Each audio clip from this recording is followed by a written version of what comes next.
Cette semaine à l'émission. Lors des Journées de la culture 2025, le Cercle de fermières de Chandler ouvrait ses portes au public. Télévêque vous en a rapporté quelques images. Mais tout d'abord, Karen Larocque de Simplement Humain nous présente sa dernière parution « Quand la peur t'empêche d'avancer ».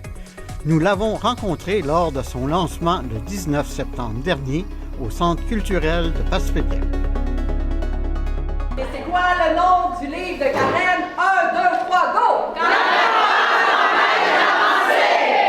OK, c'est bon, good. Est-ce que vous êtes prêts à entendre notre autrice gaspésienne préférée?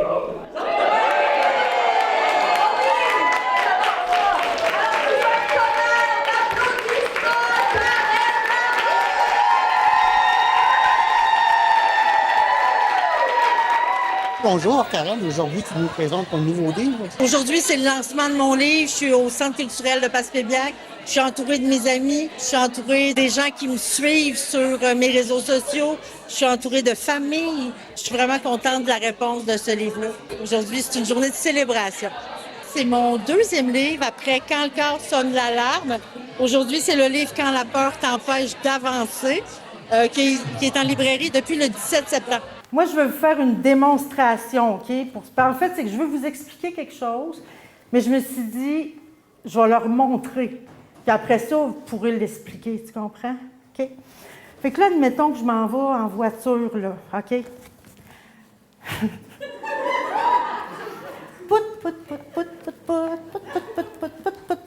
Oh! Un stop! Qu'est-ce que je fais? Je regarde à gauche, je regarde à droite, je regarde à gauche, c'est correct, m'en va. Tu comprends? OK. C'était le premier concept, tu gardes ça dans ta tête. Qu'est-ce qu'on peut apprendre dans ce livre? Bien, en fait, c'est un livre qui est vraiment fait pour, si tu as décidé dans ta vie de te prioriser, de prendre soin de toi, de respecter tes limites, de peu importe, mais que tu n'arrives pas à passer à l'action parce que tu es paralysé par la peur. C'est un livre qui va t'amener, qui va te faire des exercices pour arriver à identifier précisément ce que tu as à faire pour sortir de là et commencer à avancer. D'après toi, là, la peur, c'est un stop ou une lumière rouge? C'est un stop! Ça, là, si vous pouviez avoir ça en tête à chaque fois que vous allez voir, ben, d'après moi, la prochaine fois que vous allez voir un stop, c'est ça, hein? Vous allez entendre dans votre voiture. La peur, c'est un stop. C'est pas une lumière.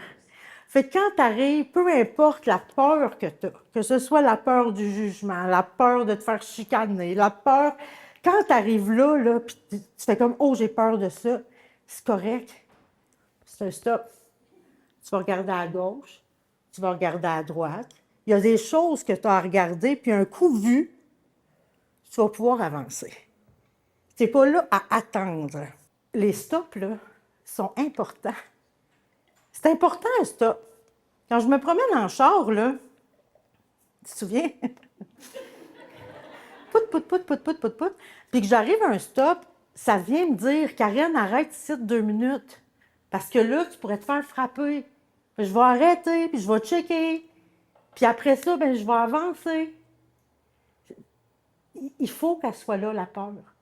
Fait que si tu t'es dit, tabarouette, je vais aller à ce lancement de livre-là, puis je vais acheter ce livre-là, parce que moi, je veux faire disparaître ma peur, tu vas être déçu. Parce que je ne ferai pas disparaître ta peur. C'est pas la peur que je veux faire disparaître, c'est la paralysie devant la peur. Je veux, si, quand tu as peur, tu as tendance à réagir de même, puis à attendre de ne plus avoir peur, parce que vous ne pouvez pas vous imaginer le nombre de personnes qui m'écrivent et qui vont me dire « Mais Karen, comment je fais pour respecter mes limites sans avoir peur? Comment je fais pour prendre du temps pour moi sans avoir peur? » Remplacer le sans par « malgré », là. Comment je peux prendre soin de moi malgré la peur? Et qu'est-ce qui t'a donné l'idée pour le titre de ce livre? Bien, en fait, c'est suite au premier livre. Mon premier livre qui est « Quand le corps sonne l'alarme », où là, j'aide les gens à identifier qu'est-ce qui se cache derrière leurs symptômes. Les gens, là, après la lecture, prenait conscience, par exemple, que, oh, là, c'est vraiment le temps que je prenne soin de moi. Il avait pris conscience, il savait ce qu'il avait à faire, mais il y en a pour qui, même s'il savait ce qu'il avait à faire, il n'arrivait pas à passer à l'action parce qu'il avait peur du jugement, peur de créer des conflits, peur de... Puis là, je me suis dit, je veux absolument aider ces gens-là aussi. Fait que là, j'ai créé le 2e livre pour faire un peu comme la suite du premier poursuite. Et à qui s'adresse ce livre? À n'importe qui se sent paralysé par la peur, peu importe la peur. Puis c'est vraiment un outil pratique, il y a même un répertoire. Tu as peur, par exemple, du jugement, tu n'oses pas réaliser un rêve parce que tu as peur du jugement. Tu t'en vas dans le répertoire, peur du jugement, page 144. Et là, tu as des questions à te poser, des actions à poser. Fait que c'est vraiment pratique pour peu importe la peur qui t'empêche de faire ce que tu as envie de faire. Quand j'arrive au stop, là, le stop, il dit pas « tu vas te faire frapper ». Le stop, il dit « ça se pourrait que tu te fasses frapper si tu ne checkes pas ». C'est ça qu'il dit. La peur est toujours là pour t'indiquer un danger potentiel et 8 à 9 fois sur 10, elle se trompe. C'est important que tu saches ça.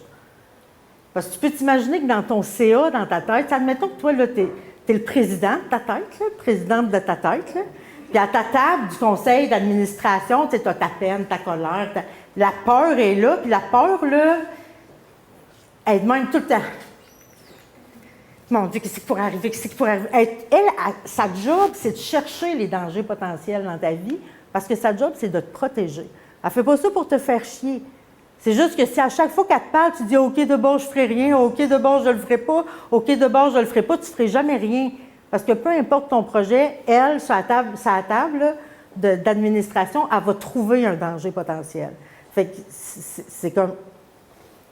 Fait que là, cette peur-là, qui t'informe d'un risque potentiel, là, ce que je vais te demander, c'est...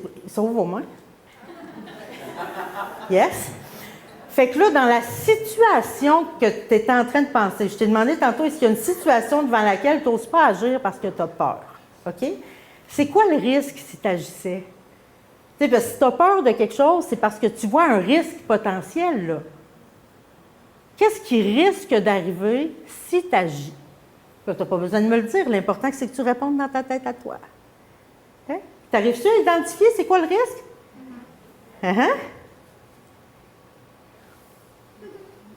Arrivez-vous à identifier c'est quoi le risque? De quoi vous avez peur? Parfait. Si ça arrivait, ça, là, est-ce que ce serait inconfortable ou dangereux?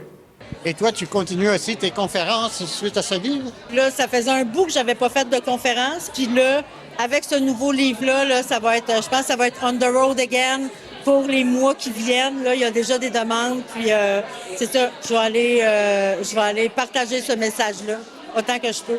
Puis il y a 4 ans, je pense même que j'ai fait une capsule vidéo là-dessus, tu sais, que j'enseignais, tu sais, je répondais à la question « Quand est-ce qu'on va consulter? » Tu sais, quand est-ce qu'on va demander de l'aide? Puis ma réponse à ça, c'était il y a 4 raisons pour lesquelles on devrait aller consulter. Quand ça ne va pas, puis tu ne sais pas pourquoi, va consulter. Quand ça ne va pas, tu sais pourquoi, mais tu ne sais pas quoi faire, va consulter. Ça ne va pas, tu sais pourquoi, tu sais quoi faire, mais tu n'es pas capable de le faire, va consulter. Ça ne va pas, tu sais pourquoi, tu sais quoi faire, tu le fais, puis ça ne va pas mieux. Pour moi, ça, c'est les 4 raisons pour lesquelles on devrait aller consulter. Aujourd'hui, ce que je dirais, c'est si ça ne va pas, puis tu ne sais pas pourquoi, quand le corps sonne l'alarme, tu vas trouver des réponses là, pour trouver qu'est-ce qui fait que ça ne va pas. Si ça ne va pas, tu sais pourquoi, mais tu ne sais pas quoi faire. Quand le corps sonne l'alarme, tu vas trouver ta réponse. Ça ne va pas, tu sais quoi faire. Attends, ça ne va pas, tu sais pourquoi, tu sais quoi faire, mais tu n'es pas capable de le faire. Quand la peur t'empêche d'avancer. La dernière, je ne sais pas comment j'arriverai à trouver un outil, mais moi, je suis vraiment touchée. Tous les jours, je vois des gens qui souffrent, qui sont pas heureux, qui n'ont pas la vie qu'ils veulent, puis qui ont demandé de l'aide, puis que ça fait 6 mois, 1 an, 2 ans qu'ils sont sur une liste d'attente, que je pense vraiment, c'est vraiment ma fierté de ces 2 livres-là, je pense vraiment que ça a aidé des gens qui étaient en attente de consultation, ou peut-être même que des gens ont fait les premières étapes, trouver ce qui se passait derrière, être capable d'agir, puis que ça a pu diminuer les demandes de consultation parce qu'on a un réseau qui ne fournit plus, là, tu sais. Puis ça, je suis vraiment, vraiment fière de ça. J'ai des commentaires tous les jours. Tout ce que j'ai entendu aujourd'hui, vous êtes plusieurs à être venus me voir puis à me dire « Hey, Karine, avec le premier livre, t'as la fâche. » Ça me touche vraiment. Puis sous-estimez jamais l'impact que ça a quand vous prenez la peine d'écrire, par exemple, à un auteur un mot pour dire quel impact ça a eu sur vous autres. Parce que ça me nourrit pour vrai. Ça arrive vraiment souvent que je vais lire de vos témoignages puis que j'ai les larmes à l'œil, là. Pour vrai, vrai, là. C'est comme j'en reviens pas puis je me dis, mais il faut que je compte. Pour les jours où ça me tente moins, pour les bouts où je suis plus fatiguée, c'est à ça, c'est de ça que je me souviens. Puis quand je vous êtes là aujourd'hui avec moi pour célébrer ça, je me sens privilégiée, je me sens bénie. J'ai envie de vous dire merci d'être là, encore. Puis vous êtes restés malgré mes pout-pout, vous êtes restés. Il faut vraiment que je me sente bien avec vous autres, là. Vraiment, vraiment merci. C'est ça.